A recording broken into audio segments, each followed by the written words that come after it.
Good evening सभी लोगों को। और आज हम नया चैप्टर जो इसमें करने जा रहे हैं वर्ल्ड ज्योग्राफी में पार्ट थर्ड क्लास है आज। वो है नॉर्थ अमेरिका कॉन्टिनेंट। इससे पहले जो चैप्टर देख चुके हैं वो है ओरिजिन ऑफ यूनिवर्स, जिसमें हमने देखा बिग बैंग थ्योरी देखी, हमने सोलर सिस्टम देखा, सारे प्लैनेट्स देखे, और उसके अलावा हमने क्या देखा, लैटिट्यूड देखा, लॉन्गिट्यूड देखा, रोटेशन देखा, रेवोल्यूशन देखी, उनके क्या क्या इम्पैक्ट हैं। हमने उन सब विषयों पर बहुत अध्ययन किया, बहुत गहराई से अध्ययन किया। और भी डिटेल में अगर हम जाएं तो उसे और भी अच्छे से पढ़ा जा सकता है जब हमारी ऑफलाइन क्लासेस स्टार्ट होंगी, मे भी जल्दी स्टार्ट हो जाएंगी। तो आज हम जरा नॉर्थ अमेरिका कॉन्टिनेंट के बारे में चर्चा करें, क्या कैसे और कहां कब उसका जिक्र आता है। तो पहले जरा देखेंगे 1492 में 1492 में नॉर्थ अमेरिका कॉन्टिनेंट की खोज की गई, उससे डिस्कवर किया गया। वास्को डी गामा लगभग आप देखिए इस पूरे रीजन से होते हुए वास्को डी गामा कहाँ पहुंचा, नॉर्थ अमेरिका के वेस्ट ईस्टर्न कोस्ट पर पहुंचा। ईस्टर्न कोस्ट का समझ रहे हैं ना, जो ये वाला तट है, ये वाला जो कोस्ट है इधर पे पहुंचा, यहाँ वाले रीजन में। और उसे तब जब वास्को डी गामा ने ढूंढा, पहली बार दुनिया में नॉर्थ अमेरिका कॉन्टिनेंट का जो पता लगाया गया, तब उसे एक नया नाम दिया गया जिसे बोला गया अ न्यू वर्ल्ड, एक नई दुनिया के रूप में उसे जाना गया। अब जब उसे एक नई दुनिया के रूप में जाना गया, नॉर्थ अमेरिका कॉन्टिनेंट में वहां की जो वहां की मूल ट्राइब है उसे रेड इंडियन के नाम से कहा जाता है। और नॉर्थ अमेरिका कॉन्टिनेंट के बारे में और भी हम जनरल इंफॉर्मेशन जरा देखते हैं। नॉर्थ अमेरिका कॉन्टिनेंट सबसे इंपॉर्टेंट कॉन्टिनेंट में से इसलिए भी आता है क्योंकि आज पूरी दुनिया में जानते हैं अमेरिका का किस प्रकार से आइडियोलॉजिकली देख लीजिए और मटेरियलिस्टिक देख लीजिए, बहुत ही पूरी दुनिया में एक दबदबा सा है। पूरी दुनिया में उसकी विचारधारा बहुत तेजी से फैल रही है, उसके गुड्स एंड सर्विसेज पूरी दुनिया में पॉपुलर हो रहे हैं। और जो एक डेमोक्रेसी हम कहते हैं आइडियोलॉजी है, वो भी उसकी क्या है, बहुत तेजी से आगे बढ़ रही है। इन सब के साथ अगर हम देखें इसकी लोकेशन एंड ऑल देखें, कहाँ लोकेटेड है, कैसा लोकेटेड है, कि क्यों है, तो जरा नॉर्थ अमेरिका कॉन्टिनेंट के बारे में देखिए। नॉर्थ अमेरिका कॉन्टिनेंट एक जो पूरा का पूरा कॉन्टिनेंट है, वो वर्ल्ड का थर्ड नंबर का सबसे बड़ा बिगेस्ट कॉन्टिनेंट है। जैसे पहले देखिए, पहला है कौन सा, एशिया कॉन्टिनेंट, फिर है अफ्रीका कॉन्टिनेंट, और तीसरा है नॉर्थ अमेरिका कॉन्टिनेंट। तो तीसरा सबसे बड़ा कॉन्टिनेंट तो है ही है ये। तीसरा सबसे बड़ा कॉन्टिनेंट होने के साथ इसके साथ जो और भी फीचर्स हैं वो क्या क्या हैं, उनके बारे में जरा देखें। जनरल इंफॉर्मेशन, तो जनरल इंफॉर्मेशन देखेंगे। पहला जनरल इंफॉर्मेशन मैं आपको बताऊं कि जो ये नॉर्थ अमेरिका कॉन्टिनेंट है पूरा का पूरा, ये आप जानेंगे जब हम आगे एक चैप्टर पढ़ेंगे प्लेट टेक्टोनिक थ्योरी, तो उसमें हम बताएंगे कि पूरा अर्थ जो एक आइलैंड के रूप में था, वो दो पार्ट में डिवाइड होता है। एक होता है अंगारा लैंड, दूसरा होता है गोंडवाना लैंड। तो नॉर्थ अमेरिका कॉन्टिनेंट बेसिकली अंगारा लैंड का क्या है, एक पार्ट है। आप जानते हैं जो भी लैंड नॉर्दर्न हेमिस्फीयर में है, उत्तरी गोलार्ध में है, वो सारे के सारे किसके भाग हैं, अंगारा लैंड के भाग हैं। हाँ, भारत भी आज नॉर्दर्न हेमिस्फीयर में है, लेकिन भारत किसका पार्ट है, गोंडवाना लैंड का पार्ट है, बिकॉज वो अफ्रीका से टूटकर ऊपर गया है। ठीक है, आगे देखिए, आगे इसके बारे में देखेंगे जरा कि नॉर्थ अमेरिका कॉन्टिनेंट के बारे में और जरा इंफॉर्मेशन देखिए क्या इसके बारे में और है। तो इसके बारे में एक फोटो ले लेते हैं जरा इसका। नॉर्थ अमेरिका, नहीं ये वाला नहीं, ये ठीक है। तो जरा इसके बारे में और इंफॉर्मेशन देख लीजिए, बेसिक क्या क्या है। तो पहला जो इसकी नॉर्थ में जो कंट्री या जो पार्ट लोकेटेड है, इसके चारों डायरेक्शन देख लेते हैं। पहला west, east, south and north, ये चारों डायरेक्शन में देख लेते हैं क्या क्या लोकेटेड है। तो ईस्ट में है अटलांटिक ओशन, ये अंध महासागर इसे बोला जाता है। वेस्ट में है पैसिफिक ओशन, साउथ में है साउथ अमेरिका कॉन्टिनेंट जो पूरा का पूरा नीचे है पार्ट में, और ऊपर है आर्कटिक ओशन। पहले चारों जगह से इसकी बाउंड्री देख लीजिए क्या क्या है। अब जरा ध्यान दें, हाँ, नॉर्थ अमेरिका कॉन्टिनेंट को जरा मैं और विस्तृत तरीके से बताऊं तो नॉर्थ अमेरिका कॉन्टिनेंट के चारों पार्ट जब हमने देख लिए हैं, उसके बाद नॉर्थ अमेरिका कॉन्टिनेंट के बारे में बेसिक इंफॉर्मेशन बताएं कि कनाडा दुनिया का एरिया क्षेत्रफल के आधार पर सबसे बड़ा देश है। अमेरिका और कनाडा दुनिया की सबसे लॉन्गेस्ट बाउंड्री बनाते हैं। और जरा ध्यान दें, यहां से, यानी कि यहां से कहने का अर्थ क्या हुआ कि नॉर्थ अमेरिका कॉन्टिनेंट होकर ट्रॉपिक ऑफ कैंसर होकर गुजरती है। ये आपको सभी लोग दिख रहा होगा। ट्रॉपिक ऑफ कैंसर भारत के होकर भी गुजरती है, भारत के बीचों बीच से होकर गुजरती है और नॉर्थ अमेरिका के बीचों बीच से होकर भी गुजरती है। अब इस पर कितने कंट्रीज लोकेटेड हैं, ट्रॉपिक ऑफ कैंसर पे कितनी कंट्री लोकेटेड है, ये भी अभी हम देखेंगे। ठीक, इसके बारे में आगे बढ़े। नॉर्थ अमेरिका कॉन्टिनेंट एकमात्र ऐसा कॉन्टिनेंट भी है जहां पर कोई क्या नहीं है, लैंड लॉक्ड कंट्री नहीं है। लैंड लॉक्ड कंट्री के बारे में हमने तभी बताया था जब हमने भारत और नेपाल के बारे में जिक्र कर रहे थे कि जिस कंट्री का ओशन से अपना बाउंड्री टच नहीं करता है उसे हम क्या बोलते हैं, लैंड लॉक्ड कंट्री। तो नॉर्थ अमेरिका कॉन्टिनेंट में कोई भी क्या नहीं, लैंड लॉक्ड कंट्री नहीं है। आगे देखेंगे इसके बारे में। थर्ड लार्जेस्ट कॉन्टिनेंट है और 24 कंट्रीज हैं। अब मैं कंट्रीज के बारे में जिक्र करूं तो नॉर्थ अमेरिका कॉन्टिनेंट को 3 पार्ट्स में बांटा जाता है। एक ये पूरा का पूरा मैक्सिको जो ट्रॉपिक ऑफ कैंसर से ऊपर वाला हो गया, एक अमेरिका ये वाला पार्ट, दूसरा कैरिबियन आइलैंड वाला और तीसरा मिडिल अमेरिका, इसे मध्य अमेरिका बोलते हैं। 3 पार्ट में बांटा जाता है। तो कैरिबियन आइलैंड में क्या आ जाएगा, Cuba, Jamaica, Haiti, Bahamas, Dominica, Saint Domingo, ये सब कंट्री आ जाएंगे। और नीचे मिडिल अमेरिका में Panama, Costa Rica, Nicaragua, Honduras, Guatemala, El Salvador, ये सारे के सारे कहां आ जाएंगे, यहां। ठीक है, इस वाले पार्ट में मिडिल अमेरिका। और ऊपर क्या जाएंगे, केवल आ जाएगा कनाडा, यूएसए और मैक्सिको, ये पार्ट आ जाएगा। इसे हम इस प्रकार से डिवाइड करेंगे कि एक में आ जाएगा नॉर्थ अमेरिका, दूसरे में आ जाएगा कैरिबियन आइलैंड, तीसरे में आ जाएगा मिडिल अमेरिका। ठीक है, मध्य अमेरिका जिसे बोलते हैं। ठीक है, 502 मिलियन पॉपुलेशन है। पॉपुलेशन जनसंख्या के आधार पर अगर हम नॉर्थ अमेरिका कॉन्टिनेंट को देखेंगे तो ये 4th नंबर का कॉन्टिनेंट आता है जहां पर सबसे ज्यादा पॉपुलेशन है। ठीक है, और आप जानते हैं दुनिया में सबसे ज्यादा स्किल्ड यूरोप कॉन्टिनेंट के बाद अगर कहीं है तो वो कहां है, नॉर्थ अमेरिका कॉन्टिनेंट में है। बहुत डेवलप्ड कंट्री है, कनाडा और अमेरिका के बीच में तालमेल बहुत अच्छा रहता है, दोनों के बीच बाउंड्री का कोई डिस्प्यूट नहीं है, रिवर्स डिस्प्यूट नहीं है, इतनी सारी लेक्स हैं इन देशों के बीच में, उसको लेकर भी कोई डिस्प्यूट नहीं है। दैट्स वाई बहुत अच्छा से डेवलपमेंट कर पा रहे हैं। ठीक है, यहाँ पर जो लैंग्वेजेस हैं वो कौन सी हैं, अमेरिकन स्पीक इंग्लिश है, स्पेनिश है, फ्रेंच है, ये सब बोला जाता है। और ठीक है, मैक्सिको सिटी, सब लोग ध्यान दें, मैक्सिको की राजधानी है, मैक्सिको की कैपिटल है Mexico city, which is the biggest city of the North America continent. ठीक है, अभी हम जनरल इंफॉर्मेशन कर रहे हैं, अभी हमने नॉर्थ अमेरिका कॉन्टिनेंट पढ़ना स्टार्ट नहीं किया है, अभी हम उसके बारे में सिर्फ सिंपल इंफॉर्मेशन जुटा रहे हैं, क्या कैसा है। ठीक है, फिर यहाँ पर हर प्रकार का एक क्लाइमेट होता है, वो भी हम उसके बारे में पढ़ेंगे जब हम क्लाइमेटोलॉजी पढ़ाएंगे। Mount McKinley in Alaska is the tallest point of the continent. Mount McKinley है, आपने ये रहा माउंट लोगन और यहाँ पर है माउंट मैकिनले। और यहाँ पर माउंट मैकिनले क्या है, इस कॉन्टिनेंट का सबसे हाईएस्ट पीक है। मिसिसिपी सबसे क्या है, और लंबी या बड़ी नदी है, तो ये भी हम जिक्र आगे करेंगे। लेकिन जनरल इंफॉर्मेशन देखेंगे, वास्को डी गामा आया, उसने ढूंढा, इसे एक नई दुनिया कहा और बहुत सारी चीजें इसके बारे में डिस्कवर की। अब जरा हम इसके बारे में एक और जो पॉइंट जिक्र करने जा रहे हैं वो है कि इस कॉन्टिनेंट में जनरल इंफॉर्मेशन में ही कि इस कॉन्टिनेंट में कितने स्टेट हैं। स्टेट आप जानते हैं बहुत इंपॉर्टेंट होते हैं स्टेट। जल संधियां आप जानते हैं, जल संधियां किसे कहा जाता है, जो क्या करता है, जो दो डिफरेंट प्लेसेस को क्या करता है, कनेक्ट करता है या सेपरेट करता है, उसके बारे में। तो उसके बारे में जब हम जिक्र करेंगे तो देखिए जरा कहां क्या क्या देखेंगे उसके बारे में। तो आज हम जरा स्ट्रेट देख लेते हैं। स्ट्रेट कहने का अर्थ यह है कि हम जरा चारों तरफ चक्कर लगा लेते हैं। तो सबसे पहले स्ट्रेट में देखेंगे, यहां पर आता है बेरिंग स्ट्रेट, सबसे पहला फर्स्ट कौन सा आता है, बेरिंग स्ट्रेट। ये बेरिंग स्ट्रेट है और बेरिंग स्ट्रेट किस किस को कनेक्ट करती है, देखिए यहां पर है बेरिंग सी और यहां पर है ब्यूफोर्ट सी, दोनों को ब्यूफोर्ट सी को बेरिंग सी से कनेक्ट करती है। और अगर हम ओशन बोले तो आर्कटिक ओशन को पैसिफिक ओशन से क्या करता है, कनेक्ट करता है, कौन, bearing straight.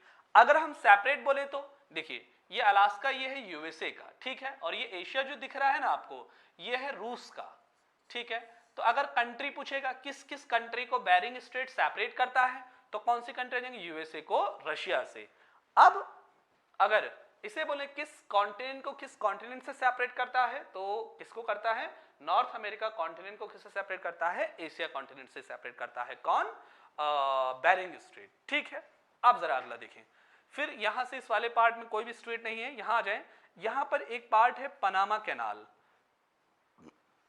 Panama country, Panama city वहां की कैपिटल है। तो पनामा के बीच में से पनामा कैनाल है, पनामा कैनाल भी कनेक्ट करने का पार्ट करता है किसे, कैरिबियन सी को, पनामा जो गल्फ ऑफ पनामा है यहाँ पर, या पैसिफिक ओशन को या अटलांटिक ओशन को पैसिफिक ओशन से क्या करता है, कनेक्ट करता है। सेपरेट किसी को नहीं करेगा, बिकॉज पनामा कंट्री के बीच में ही क्या है, पनामा कैनाल है, दो डिफरेंट नहीं आएंगे। तो जरा ध्यान दें कि कैरिबियन सी को किसे पैसिफिक ओशन से क्या कर देगा, कनेक्ट करेगा। ठीक है, अब जरा आइए नेक्स्ट पॉइंट पे। यहां पर है युकाटन चैनल। युकाटन चैनल कहने का अर्थ क्या है, चैनल और स्ट्रेट एक ही प्रकार का होता है। चैनल उसे तब कहते हैं जब लॉन्गिट्यूड लैटिट्यूड एक दूसरे को वहां पर बराबर तरीके से काट रहे होते हैं, तो उसे चैनल के रूप में कहा जाता है। ये देखिए जो युकाटन चैनल है वो किस किस को कनेक्ट करता है, तो देखिए ये है गल्फ ऑफ मैक्सिको यहाँ पे, ठीक है, और ये है कैरिबियन सी।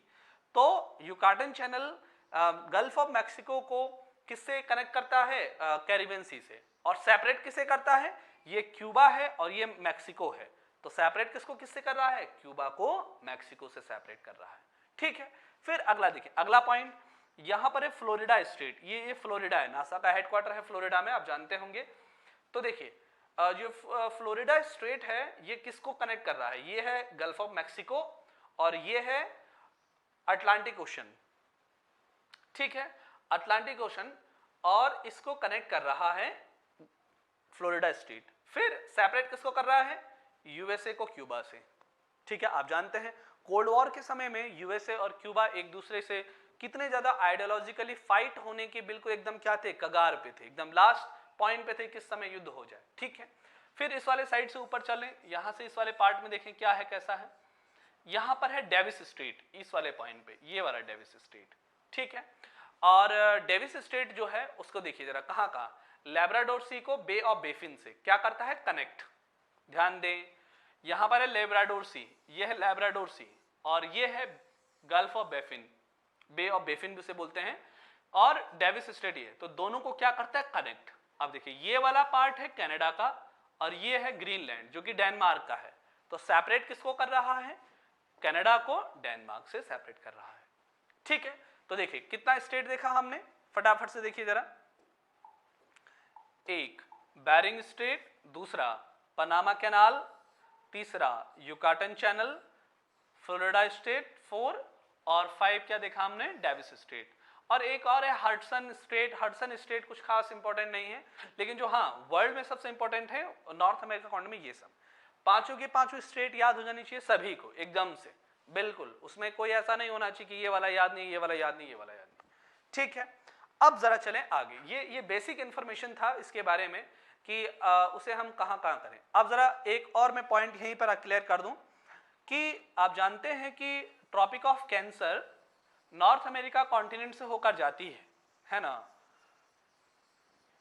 नॉर्थ अमेरिका कॉन्टिनेंट से होकर गुजरती है ट्रॉपिक ऑफ कैंसर। ये दिख रहा होगा आपको, पतला सा जो लाइन है ये। तो how many countries are located in this continent, how many countries are located in this line. तो देखिए पहला जो फर्स्ट है वो तो है मैक्सिको, और जो क्यूबा को टच नहीं कर रहा है, किसको कर रहा है, बहमास को। तो दूसरा कौन सा आ जाएगा, बहमास। दो कंट्री से होकर नॉर्थ अमेरिका कॉन्टिनेंट में ट्रॉपिक ऑफ कैंसर पास होता है। जैसे भारत में कई बार क्वेश्चन पूछा जाता है कि ट्रॉपिक ऑफ कैंसर कितने स्टेट से होकर पास होता है, जरा इसका उत्तर फटाफट से मुझे कमेंट में देंगे कि भारत में कितने स्टेट से होकर ट्रॉपिक ऑफ कैंसर गुजरता है। तो ये वाला पॉइंट भी हम यहीं पर देख लिए हैं। ठीक है, तो आपको बताने की आवश्यकता नहीं पड़नी चाहिए, कनाडा है, ये यूनाइटेड स्टेट ऑफ अमेरिका है, ये मैक्सिको है, देखिए यहाँ पर पनामा हो गया, कोस्टा रिका हो गया, निकारागुआ, और भी कई सारी कंट्रीज हैं यहाँ पे। मैं अगर उनकी एक फ्लो में अगर नाम बताऊं उन सबका, तो ये है Panama, Costa Rica, Nicaragua, Honduras, El Salvador, Guatemala, है ना, होंडुरास, बेलीज, मैक्सिको, ये है। ठीक है, Cuba, Jamaica, Haiti, Bahamas, Dominica, Burundi, Dominica, ये सारी की सारी यहाँ पर क्या है, कंट्रीज हैं क्यूबा। इन्हें ही कहा जाता है वेस्ट इंडीज। सभी लोग ध्यान दें, यही जो वाला पार्ट है, ये जो कैरिबियन कंट्रीज है ना, इन्हीं को कहा जाता है वेस्ट इंडीज, और इसे कहा जाता है मध्य अमेरिका, मिडिल अमेरिका।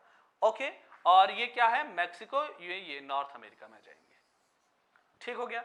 3 पार्ट्स में बांट दिया, कैसे कैसे इसमें था। अब जरा चलें, ये तो था general information about the North America continent, इसके बारे में सामान्य जानकारी। अब जरा अब पढ़ना स्टार्ट करते हैं नॉर्थ अमेरिका कॉन्टिनेंट क्या है, कैसा है, वगैरह वगैरह। तो जरा हमने ये वैसे ये समझा ही दिया ये वाला पार्ट। तो एशिया कॉन्टिनेंट आप जानते हैं सबसे बड़ा कॉन्टिनेंट है वर्ल्ड का, ठीक है, सबसे बड़ा है। फिर है अफ्रीका कॉन्टिनेंट, ये आप जानते ही हैं। फिर है नॉर्थ अमेरिका कॉन्टिनेंट, ये रहा नॉर्थ अमेरिका कॉन्टिनेंट यहाँ पे, ठीक है। फिर रहा Africa continent, sorry south America continent, कौन से नंबर पे, 4th नंबर पे। फिर रहा अंटार्कटिका कॉन्टिनेंट। फिर रहा यूरोप कॉन्टिनेंट, कौन से नंबर पे आता है यूरोप कॉन्टिनेंट, 6th नंबर पे, ठीक है। फिर आ गया ऑस्ट्रेलिया कॉन्टिनेंट, ये ऑस्ट्रेलिया कॉन्टिनेंट, क्लियर। तो ये स्क्रीनशॉट ले लीजिए फटाफट से। इनका एरिया कितना है, साइज कितना है इनका, ये भी यहाँ पर लिखा हुआ है। और यहाँ पर इसे समझ लीजिए कि फर्स्ट, आप देखिए यहाँ पर first, second, third, 4th, 5th आ गया अंटार्कटिका, 6th आ गया यूरोप और 7 आ गया ऑस्ट्रेलिया। अंटार्कटिका भी आप देख सकते हैं यहाँ पे, ये रहा, कौन से नंबर पर है अंटार्कटिका, 5th नंबर पे नीचे, ठीक हो गया। ये सातों के साथ कॉन्टिनेंट हो गया, इनमें कोई दिक्कत नहीं होनी चाहिए। अब जरा देखिए नॉर्थ अमेरिका कॉन्टिनेंट को अब हम पढ़ना स्टार्ट करते हैं। जैसे इंडियन ज्योग्राफी में हम जब इंडिया को पढ़ते हैं तो उसे ना हम कई पार्ट्स में बांटते हैं, northern greater Himalayas, northern plains, Deccan plateau, north east hills, eastern western Ghat, islands, ऐसा सब पढ़ते हैं ना, उसका बहुत सारा डिवीजन करते हैं ना। ठीक वैसे ही डिवीजन हम किसका करेंगे, नॉर्थ अमेरिका कॉन्टिनेंट का करेंगे। तो नॉर्थ अमेरिका कॉन्टिनेंट का जब हम उसका डिवीजन करेंगे तो जरा देखिए जरा उसे हम कैसे बांट रहे हैं, ध्यान पूर्वक देखिएगा उसे। तो जब हम उसे बांटेंगे तो नॉर्थ अमेरिका कॉन्टिनेंट को कितने पार्ट में बांटा जाता है, तो उसे देखिए पहला जो पार्ट है वो है वेस्टर्न कॉर्डिलेरा या western mountaining region of North America continent, ये फर्स्ट, ठीक है, फर्स्ट पार्ट। सेकेंड पार्ट है जो उसका वो है, सेकेंड पार्ट है मिड प्लेन्स, जिसको हम पता क्या बोलते हैं, प्रेयरीज, है ना, mid plains of North America continent, ये मिड प्लेन्स आ गया। फिर अगला कैनेडियन सील्ड, ये जो है पूरा पूरा ये है कैनेडियन सील्ड, सबसे ओल्डेस्ट पार्ट है ये नॉर्थ अमेरिका कॉन्टिनेंट का, कैनेडियन सील्ड। सब लोग ध्यान दें, इसमें बहुत सारे लेक्स हैं, बहुत सारे मिनरल्स के प्रोडक्शन के लिए, खासकर यूरेनियम प्रोडक्शन के लिए बहुत इंपॉर्टेंट है ये, वो भी हम आगे जिक्र करेंगे। पहले हम जरा इसे बांट देते हैं। तो देखिए ये आ गया।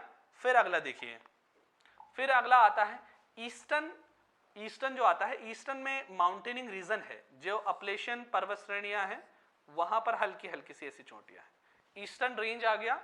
और फिर लास्ट में आ जाएगा जो लास्ट ईस्टर्न क्या है, ईस्टर्न कोस्टल रीजन है, जहां पर अमेरिका के सबसे महत्वपूर्ण पोर्ट हैं और सिटीज हैं, वॉशिंगटन डीसी हो गया, न्यूयॉर्क हो गया, फ्लोरिडा हो गया, ये सारा का सारा इस वाले पार्ट में, तो ये भी हम यही डिस्कस कर रहे होंगे, ठीक है।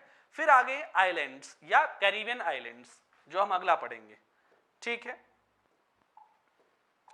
अगला जो हम पढ़ेंगे वो होगा कैरिबियन आइलैंड्स।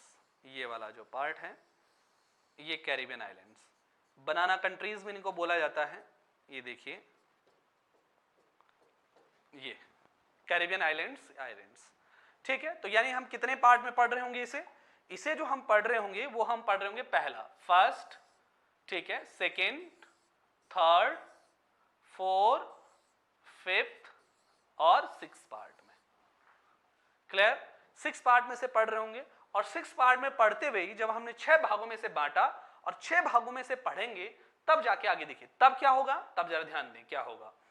जब हम इस पार्ट को पढ़ रहे होंगे तब हम इसमें क्या क्या देखेंगे, जरा इस बात पर जिक्र कर लें। सारे माउंटेन रेंजेस, पर्वत श्रृंखलाएं जो होंगी, सारी पर्वत श्रृंखलाओं को देखेंगे। दूसरा, जितनी पर्वत चोटियां हैं उनको देखेंगे। उस रीजन में कितनी ट्रेंच हैं, कितने डेजर्ट हैं, ठीक है, वो सारी की सारी चीजें हम यही देंगे। प्लेट्यू देखेंगे, इसी वाले रीजन में कितने प्लेट्यू हैं। यानी जो पार्ट हम पढ़ेंगे उसमें हम डेप्थ जाएंगे। जैसे हम पढ़ेंगे मिड प्लेन्स तो इसे बोला जाता है प्रेयरीज। हाँ, तो जब हम प्रेयरीज को पढ़ेंगे तो प्रेयरीज में क्या देखें, किस चीज के लिए, प्रोडक्शन के लिए जाना जाता है, कौन कौन सा यहाँ पर ड्रेनेज सिस्टम है, ड्रेनेज सिस्टम कौन कौन से रिवर्स इस प्लेन्स को क्या करते हैं, अपने पानी से सींचती हैं, कौन कौन सी उसकी ट्रिब्यूटरीज हैं, है ना। किस किस चीज का प्रोडक्शन बहुत ज्यादा मात्रा में होता है, कॉर्न बेल्ट देखेंगे हम, पूरी दुनिया में कॉर्न सबसे ज्यादा प्रोडक्शन करने वाला अमेरिका है, यही वाला रीजन है वो। ये सब चीजें हम क्या कर रहे होंगे, पढ़ रहे होंगे, ठीक है, उसे एकदम डिटेल्स देख रहे होंगे। फिर इस रीजन में बहुत सारी लेक्स हैं। लेक्स कहने का अर्थ समझ रहे हैं ना, लेक्स कहने का अर्थ ये हुआ झीलें, बहुत सारी झीलें हैं, फिंगर लेक्स भी उनमें से कुछ हैं, ये है ना, फिंगर्स लेक है, और रिवर्स भी देख लेंगे साथ साथ में, ठीक है। कैनेडियन सील्ड देखेंगे, कैनेडियन सील्ड कहां कहां लोकेटेड है, और किन किन मिनरल्स का प्रोडक्शन होता है, कौन कौन से सिटीज किन किन मिनरल्स के लिए फेमस हैं प्रोडक्शन करने के लिए, वो भी हम यही देख लेंगे। फिर हम जब देखेंगे ये अपलेशियन माउंटेन रेंजेस, जो कि फोल्डेड माउंटेन है एक प्रकार का, तो वहां किस किस चीज का प्रोडक्शन होता है, कोयला प्रोडक्शन के लिए बहुत ज्यादा जाता है, तो उन सिटीज को भी देख रहे होंगे। और फिर जब ईस्टर्न कोस्टल रीजन देख रहे होंगे, वहां पर न्यूयॉर्क के बारे में कुछ इंपॉर्टेंट जो फीचर्स हैं उसके वो देख लेंगे, कैसे दुनिया का सबसे बड़ा पोर्ट है और सबसे ज्यादा जनसंख्या वाले शहरों में से एक शहर माना जाता है। फिर वहां पर देख लेंगे हम वॉशिंगटन डीसी देख लेंगे, फ्लोरिडा के बारे में पढ़ लेंगे, ये सब चीजें पढ़ लेंगे। फिर यहाँ देख लेंगे कैरिबियन आइलैंड्स में Cuba, Jamaica, Haiti, Bahamas, Dominica, Saint Domingo, इन सारी कंट्रीज को देख लेंगे। बनाना कंट्रीज बोला जाता है, क्यूबा को क्या बोला जाता है, sugar bowl of the world बोला जाता है, क्यों बोला जाता है, ये सब चीजों के बारे में हम जिक्र कर रहे होंगे, ठीक है। इसके अलावा देखिए जो लास्ट वाला पार्ट होगा, ये वाला जो पार्ट होगा, मिड अमेरिका वाला जो पार्ट होगा, इस वाले पार्ट में Panama, Costa Rica, Nicaragua, Honduras, Guatemala, El Salvador, Belize, ये सब कंट्रीज हैं। इनके बारे में थोड़ा बहुत देख लेना है, क्या क्या इंपॉर्टेंसी है इनका। वैसे पनामा ही सबसे ज्यादा क्वेश्चंस में रहता है, पनामा पेपर्स को लेकर भी बहुत ज्यादा चर्चाओं में रहता है, जिसके लिए वहां पर नवाज शरीफ की सरकार चली गई थी पाकिस्तान में, उस बारे में देख रहे होंगे क्या क्या है, ज्योग्राफिकल क्या इंपॉर्टेंसी है। आप जानते हैं मिडिल अमेरिका इसे बोला जाता है, साउथ अमेरिका, नॉर्थ अमेरिका के बीच में इन कंट्री का बड़ा इंपॉर्टेंसी है, बिकॉज ये क्या करते हैं, दोनों कॉन्टिनेंट को जोड़ने का भी काम करते हैं। और यहाँ से एक पैन अमेरिकन एक हाईवे निकल रहा है जो नॉर्थ अमेरिका से साउथ अमेरिका कनेक्ट कर रहा है, इन्हीं कंट्रीज से होते हुए जा रहा है। तो इन सब कंट्रीज के बारे में भी क्या कर रहे होंगे, अच्छे से स्टडी कर रहे होंगे, ठीक है। तो जरा स्टार्ट करें, पहला पॉइंट से स्टार्ट कर लेते हैं कि पहला कौन सा पॉइंट है, ईस्टर्न कॉरिडोर, वेस्टर्न कॉरिडोर या वेस्टर्न माउंटेनिक रीजन। तो वेस्टर्न माउंटेनिक रीजन में कुछ इंपॉर्टेंट माउंटेन्स रेंज हैं, जैसे मैं इंपॉर्टेंट जिक्र करते हुए चलूं अगर, तो देखिए फर्स्ट है, आप देखिए नॉर्थ टू साउथ के लिए लेके चलते हैं, इसी वाले कोने में, हाँ, क्योंकि हमने याद है ना कितने पार्ट में बांटा था, 1 2 3 4 5 6 ऐसे पार्ट में बांटा था। तो पहला पार्ट वेस्टर्न माउंटेनिक रीजन या वेस्टर्न कॉर्डिलेरा। कॉर्डिलेरा किसे बोलते हैं, एक वर्ड में बार बार यूज कर रहा हूं, कॉर्डिलेरा उस वाले पार्ट को बोलते हैं जहां different type of geographical features present होते हैं, लाइक वहां पर वॉल्केनो भी होंगे, वहां पर फोल्डेड माउंटेन होंगे, वहां पर प्लेट्यू होंगे, वहां पे लेक्स होंगी, वहां पर डेजर्ट्स होंगे। तो जहां पर ये सारे फीचर्स क्या होंगे, प्रेजेंट होंगे, है ना, ब्लॉक माउंटेन होगा, रेजिडुअल माउंटेन होगा, तो जितने ज्यादा फीचर्स होंगे एक क्षेत्र में उसे बोला जाएगा कॉर्डिलेरा, ठीक है। तो यहां पर भी सेम ऐसा ही है, यहां पर भी डिफरेंट टाइप ऑफ क्या है, ज्योग्राफिकल फीचर्स प्रेजेंट हैं। तो जैसे सबसे पहला देखेंगे जरा, सबसे पहला ब्रुक्स रेंज, अलास्का रेंज, फिर देखिए कोस्ट रेंज, है ना, Sierra Nevada is the biggest क्या है, ये block mountain of the world, ठीक है। Cascade Range is a very important, Rocky Mountains is a very important part, ठीक है। सियरा माद्रीज, ये देखिए यहां नीचे तक ये आ गई रेंजेस, ठीक है। इन्हीं रेंजेस में देखिए एक यहां पर एक पॉइंट है यहां पे, और दूसरा है माउंट लोगन और माउंट मैकिनले, दो माउंटेन पीक है यहाँ पे। एक है माउंट लोगन है कनाडा में, और माउंट मैकिनले है अलास्का में। Alaska mean USA, because Alaska is the part of USA. तो Mount McKinley is the highest peak of North America continent which is located in Alaska, and Mount Logan is the second highest peak of the North America continent and is also the highest peak of Canada, ठीक है, because it is located in Canada, ठीक है। तो इस वाले coastal region पे है, coastal region पे क्यों ये सारे के सारे फोल्डेड माउंटेन बने, तो इन फोल्डेड माउंटेन क्यों बने इसके बारे में मैं जब जिक्र कर रहा हूँ क्या, अगले चैप्टर में कॉन्टिनेंटल ड्रिफ्ट थ्योरी, तो अमेरिका पूरा इधर का इधर खिसक रहा है, और जब इधर खिसक रहा है तो ये नॉर्थ अमेरिकन प्लेट किससे टकरा रही है, पैसिफिक ओशियनिक प्लेट से टकरा रही है, और दैट्स वाई इस वाले रीजन में पूरे रीजन में क्या किसका निर्माण हुआ है, एक तरह से माउंटेन्स की एक बेल्ट बन गई है पूरी की पूरी, ठीक है। इस सब चीज को देख रहे होंगे हम। अब जरा देखिए इसमें और क्या क्या फीचर्स हैं, यानी फीचर कहने का अर्थ ये हुआ कि यहां पर और क्या क्या फीचर हैं। देखिए जरा सब लोग ध्यान दें, हम इसी वाले पार्ट पर रहेंगे, वेस्ट कोस्टल रीजन वाले पे, ठीक है। ये रहा माउंट लोगन,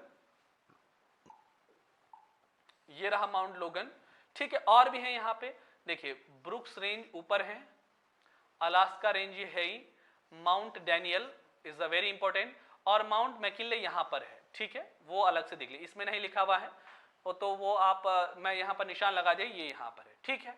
कोस्ट माउंटेन्स ये रहे यहाँ पर, ठीक है। यहाँ पर वैंकूवर आइलैंड है। वैंकूवर आइलैंड बार बार पूछा जाएगा, बिकॉज जितने भी यहाँ से रोड निकलती है इस वाले साइड से, वो सब कहाँ आती हैं, वैंकूवर आइलैंड की ओर आती हैं, ठीक है। ओके, फिर ये देखिए वैंकूवर ये वाला पार्ट रहा, ठीक है। फिर mount back settle, mount Rainier is a very important, mount hood, ठीक है। माउंट शास्ता, विलर पीक, देखिए यहां पर है Great Basin is a very important. अब बेसिन किसे बोला जाता है, Sierra Nevada, which is the biggest block mountain of the world, ठीक है। क्लोराडो प्लेट्यू यहीं पर है। लॉस वेगस आप जानते हैं ये है वेरी इंपॉर्टेंट। फोनिक्स, अभी मैं फोनिक्स के बारे में बताऊंगा क्या क्यों इंपॉर्टेंसी है। ग्रेट सॉल्ट लेक, ये देखिए बहुत ही important, Great Salt is the highest salinity lake of the North America continent, ठीक है। स्नेक नदी यहां से होकर जाती है।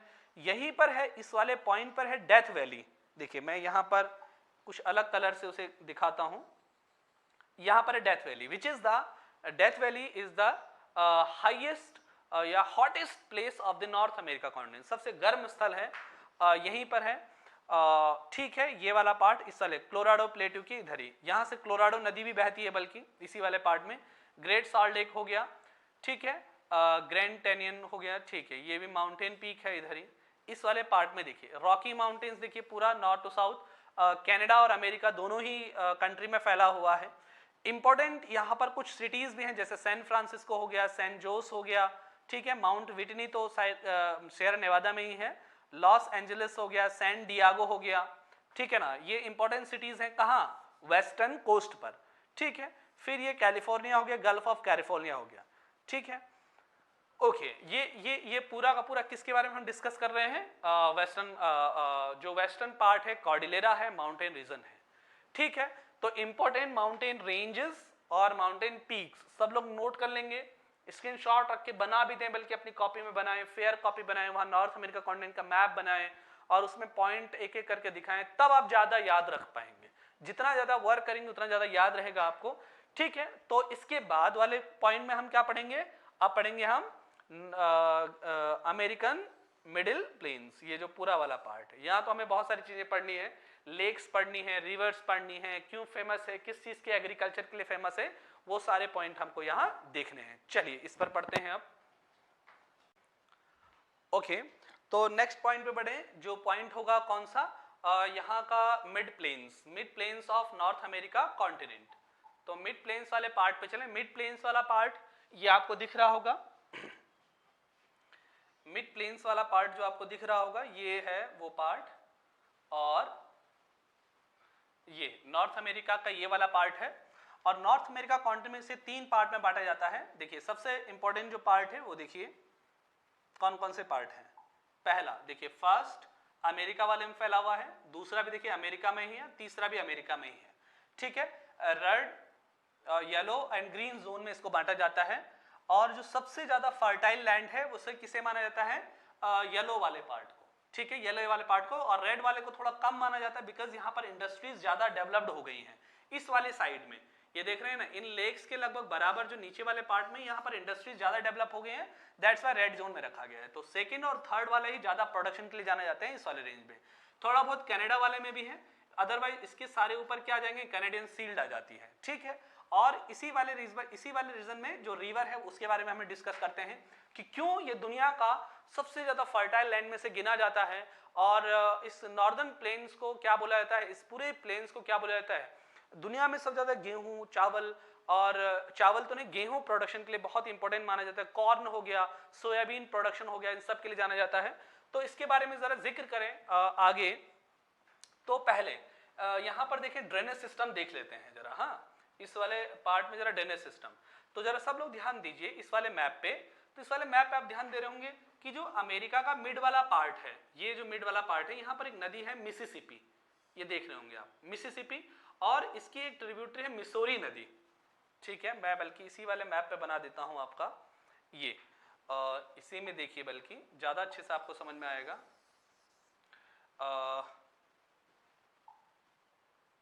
ठीक है, यहां है मिसिसिपी नदी, ये ऐसे, ये है मिसिसिपी। न्यू ऑरलियंस पोर्ट है यहाँ पे नीचे पे, यानी इस मिसिसिपी नदी के माउथ पे कौन सा पोर्ट है? New Orleans port. ठीक है, इसी की एक ट्रिब्यूटरी है मिसौरी नदी। आप देख रहे होंगे आप, ये पूरा का पूरा जो प्रेयरी प्लेन्स है, प्रेयरी का मैदान है, या जो मिड प्लेन्स है वो किसकी नदियों में है? मिसिसिपी, और उसकी जो ट्रिब्यूटरी है मिसौरी। मिसिसिपी नॉर्थ अमेरिका की सबसे बड़ी ट्रिब्यूटरी है, और Missouri is the biggest tributary of the North America continent. ठीक है, वर्ल्ड की सबसे बड़ी ट्रिब्यूटरी कौन सी है, उसके बारे में अगर किसी को पता है तो हमें कमेंट में लिख के भेज दीजिए जरा फटाफट से। फिर देखिए इसी वाले रीजन में एक और नदी है, रियो ग्रांडे नदी, जो यूएसए और मैक्सिको की बाउंड्री बनाकर बहती है इस वाले पार्ट में, ये वाले पार्ट में। ठीक है, ये नदियां जो है इन्होंने क्या कर रखा है, इस पूरे प्लेन्स वाले रीजन को इरिगेशन का सबसे इंपॉर्टेंट जरिया बने हुए हैं, है ना। तो पहले देखिए रिवर इस क्षेत्र की रिवर। दूसरा, इस क्षेत्र में सबसे ज्यादा प्रोडक्शन किस चीज का होता है? तो वीट का होता है, और दूसरा वीट के साथ साथ जो प्रोडक्शन होता है वो होता है कॉर्न का। कॉर्न के लिए तो पूरी की पूरी कॉर्न बेल्ट बोला जाता है। ये देखिए आप इसे इस वाले मैप में देख लीजिए। देखिए यहां पर ज्यादा अच्छे से आप समझेंगे तो न्यू ऑरलियंस पोर्ट हो गया यहाँ पे, oh sorry, new Orleans port हो गया यहाँ पे, मैं इसे सीधा कर लेता हूं। और अब देखिए जरा इसमें, ये रेड न्यू ऑरलियंस, ये है मिसिसिपी नदी। ठीक है, आपको नदी दिख रही है, उसकी ट्रिब्यूटरी रही ये, है ना। और एक और नदी रही ये, इसकी भी बहुत सारे ट्रिब्यूटरीज हैं इधर से। तो रियो ग्रांडे नदी, मिसिसिपी नदी, मिसौरी नदी, ठीक है, इसी पूरे क्षेत्र में है। और इनकी और भी छोटी छोटी ट्रिब्यूटरीज हैं, कई सारे ट्रिब्यूटरीज जिन्होंने पूरा नेटवर्क बना रखा है एक। और ये जो पूरा प्लेन्स वाला रीजन है, इसमें जो सबसे ज्यादा प्रोडक्शन के लिए जाना है कॉर्न बेल्ट, यानी कि जो मेज, मक्का प्रोडक्शन के लिए सबसे इंपॉर्टेंट जाना जाता है। उसके लिए, उसके बाद वीट, गेहूं के प्रोडक्शन के लिए सबसे इंपॉर्टेंट है। उसके अलावा ये सोयाबीन, आप जानते हैं America is the biggest producer of soybean, उस चीज के प्रोडक्शन के लिए जाना जाता है। तो ये पूरा का पूरा नॉर्थ अमेरिका की कॉर्न वाली बेल्ट हो गई। ठीक है, अब जरा ध्यान दें आगे इसी में ध्यान दीजिए कि लेक्स, इस वाले क्षेत्र में लेक्स का भी अपना अलग इंपॉर्टेंस ही है।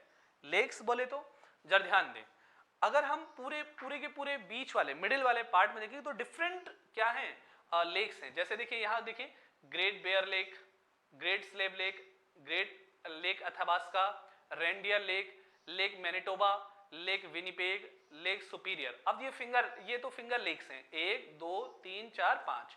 इन 5 के बारे में तो हम अलग से, ग्रेट सॉल्ट के बारे में हम पहले ही जिक्र कर चुके हैं। ठीक है, आप जरा ध्यान दें, फिंगर लेक्स यानी कि ये दुनिया की सबसे बड़ी झीलें हैं और अमेरिका और कनाडा की बाउंड्री पर लोकेटेड है। तो देखिए, पहला है लेक सुपीरियर, दूसरा है लेक मिशिगन, फिर है लेक होरन, फिर है लेक ओंटारियो और लेक एरी। ठीक है, ये आपको पांचों की पांचों लेक दिख रही हैं, इन्हें बोलते हैं 5 फिंगर्स, है ना। जैसे lake superior lake is the world की सबसे बड़ी फ्रेश वाटर, ताजे पानी की सबसे बड़ी झील है। और आप जानते हैं ये सबसे मेन रिसोर्सेज भी है पूरे नॉर्थ अमेरिका में, किसके? वाटर के, फ्रेश वाटर के। ठीक है, तो ये फिंगर लेक्स हैं। यहां से कौन सी नदी बाहर जाती है, इनके बारे में कैसे क्या पढ़ना है उसके बारे में हम अभी देख ले रहे हैं। अभी तो हम जरा नॉर्दर्न ग्रेटर प्लेन्स को क्या कर देते हैं, खत्म कर देते हैं। ठीक है, तो इस पूरे प्लेन्स में ये सारे रीजन्स हैं। मिल्क प्रोडक्शन के लिए भी जाना जाता है, जैसे मिल्वाकी हो गया, एक सिटी है। अभी हमें important cities of North America भी करनी है। लेक्स आपने देख ली होंगी, इन लेक्स के बारे में हम जिक्र कर लिया है कि पूरे प्लेन्स वाले रीजन में है। और ऊपरी वाले पार्ट में, यानी नॉर्दर्न वाले पार्ट में, इस वाले पार्ट में, इस वाले क्षेत्र में, यानी जो नॉर्दर्न प्लेन्स वाला क्षेत्र है कनाडा वाला, यहाँ पर इन लेक्स के द्वारा भी क्या होती है, इरिगेशन का काम किया जाता है इन वाले से। तभी हमने ये लेक इसके साथ ही पढ़ लिया, मिसिसिपी नदी पढ़ लिया और लेक्स सारे के सारे देख लिए। लेक्स कौन सी किस चीज के प्रोडक्शन के लिए जानी जाती हैं, ये सब भी हम अलग से डिस्कशन कर रहे होंगे। ठीक है, आगे चलें, जरा आगे बढ़ें। कि प्लेन्स में जो हमने रिवर्स देखी, तो जरा ध्यान दें, मैं इनके बारे में जरा एक चलो और पॉइंट करके जरा निकले। तो पॉइंट ये है कि इन लेक से होते हुए एक नदी निकलती है सेंट लॉरेंसिया नदी। अगर उसके बारे में हम जिक्र करें, सेंट लॉरेंसिया नदी, और नियाग्रा फॉल भी अभी हम देखेंगे कहाँ लोकेटेड है, कैसे लोकेटेड है। तो इस वाले मैप में मैं ज्यादा अच्छे से समझा पाऊंगा आपको। तो ये देखिए जरा,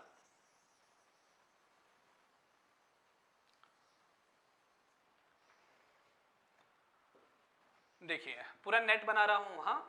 ये हो गई मिसिसिपी नदी, ये हो गई मिसौरी नदी, ठीक है, ये हो गई रियो ग्रांडे नदी, ठीक है। एक नदी है यहां सेंट लॉरेंसिया, ये, ठीक है। तो इस सेंट लॉरेंसिया नदी पर दो क्या पड़ती हैं, लेक पड़ती हैं। वो लेक कौन कौन सी हैं, जरा उनके बारे में देख लेते हैं। तो उनके बारे में जरा जिक्र करें तो जरा ध्यान दो, ये लेक ओंटारियो और लेक एरी, लेक ओंटारियो और लेक एरी से होते हुए एक, ये देखिए यहां से होते हुए ये, और ये होते हुए, तो लेक एरी और लेक ओंटारियो के बीच में कौन सी नदी यहां से होकर निकलती है, सेंट लॉरेंसिया, इसी वाले पार्ट से होते हुए बाहर की तरफ निकलती है, ठीक है। और इन्हीं झीलों के बीच में एक लेक पड़ता, एक फॉल्स पड़ता है जिसका नाम है नियाग्रा फॉल्स। कौन सा फॉल्स है, नियाग्रा फॉल्स। उसे मैं इस वाले मैप में ज्यादा अच्छे से दिखाऊंगा आपको। ये देखिए सभी लोग ध्यान दें, ये देखिए ये हो गया लेक एरी, ये हो गया लेक एरी, ये हो गया लेक ओंटारियो, और ये हो गया सेंट लॉरेंसिया, और ये हो गया अटलांटिक ओशन। तो अगर उसे यूं समझिए कि अटलांटिक ओशन यानी बाहर की तरफ, ये हो गया अटलांटिक ओशन, ये हो गया अटलांटिक ओशन, और यहां से नदी जा रही है बाहर की तरफ। तो लेक एरी से होते हुए गई लेक ओंटारियो। तो यहां बीच में, यहां इन दोनों लेक्स के बीच में पड़ता है नियाग्रा फॉल्स। ये आपको दिख रहा होगा, which is the biggest falls of the North America continent. उत्तर अमेरिका महाद्वीप का सबसे बड़ा फॉल्स है ये। और फिर ये नदी आगे जाते हुए कहां जाती है, अटलांटिक ओशन में, ठीक है। कनाडा और यूएसए दोनों में ही बहती है। ओके, आगे बढ़े। आगे बढ़ते हुए जब हम चलेंगे तो इसमें ये देखेंगे कि और नदियां कौन कौन सी हैं नॉर्थ अमेरिका कॉन्टिनेंट में। तो जरा नॉर्थ अमेरिका कॉन्टिनेंट की और नदियों के बारे में जरा चर्चा करें। तो चर्चा हो जाएगी कौन सी, रिवर्स। ये देखिए, और अदर रिवर्स देखिए जरा फटाफट से देखिए। एक हो गया यूकान रिवर, यूकान रिवर गोल्ड प्रोडक्शन के लिए जानी जाती है, कौन से, अलास्का वाला क्षेत्र में है, और बेरिंग सी में इसका माउथ है। मैकेंजी नदी देखिए सभी लोग, मैकेंजी नदी कनाडा में है, और मैकेंजी रेंजेस भी हैं, और ब्यूफोर्ड सी में इसका क्या है, माउथ है, ठीक है, हो गया, ठीक है। फ्रेजर रिवर देख लीजिए, और यहां पर कोलंबिया रिवर, दोनों ही देखिए, दोनों रिवर, ठीक है, इधर आते हैं, यहां पैसिफिक ओशन में इनका माउथ है। कोलोराडो रिवर देख लीजिए, कहां आ रही है ये, कैलिफोर्निया की गल्फ में। रियो ग्रांडे देखिए, रियो ग्रांडे नदी is a very important, make the boundary of USA and Mexico, is a very. फिर मिसिसिपी नदी, मिसौरी नदी हम देख लिए हैं। ओहियो नदी भी आती है, Ohio is a tributary of Mississippi. देखिए हमने कह रहे थे ना उस क्षेत्र में बहुत सारी ट्रिब्यूटरीज हैं, ठीक है। ब्राजोस रिवर ये भी है इसी रीजन में, गल्फ ऑफ मैक्सिको में है। मिसिसिपी के माउथ पर एक पोर्ट है जिसका नाम है new Orleans, food processing industry के लिए बहुत फेमस है वो, गल्फ ऑफ मैक्सिको में ही उसका माउथ है, ठीक है। सेंट लॉरेंसिया रिवर के बारे में हम देख चुके हैं, ठीक है। चर्चिल रिवर देख लीजिए, ये कनाडा में है, हडसन बे में जाती है, ठीक है, हडसन बे हो गया। ये लैब्राडोर सी हो गया, ये बेफिन बे हम पहले देख चुके हैं डेविस स्ट्रेट के बारे में, ठीक है। और ये सारी नदियां हैं नॉर्थ अमेरिका कॉन्टिनेंट में, ठीक है। अब कौन से पार्ट बच गए, अब बच गए अपलेशियन माउंटेन रेंज वाला और ईस्टर्न कोस्टल रीजन वाला। इन दोनों को पढ़ने के बाद हम पढ़ेंगे important cities which is famous for the minerals, lakes, कौन सी लेक किस चीज के प्रोडक्शन के लिए जानी जाती है। इन चीजों पर हम आगे जिक्र करते हैं, ठीक है, चलिए।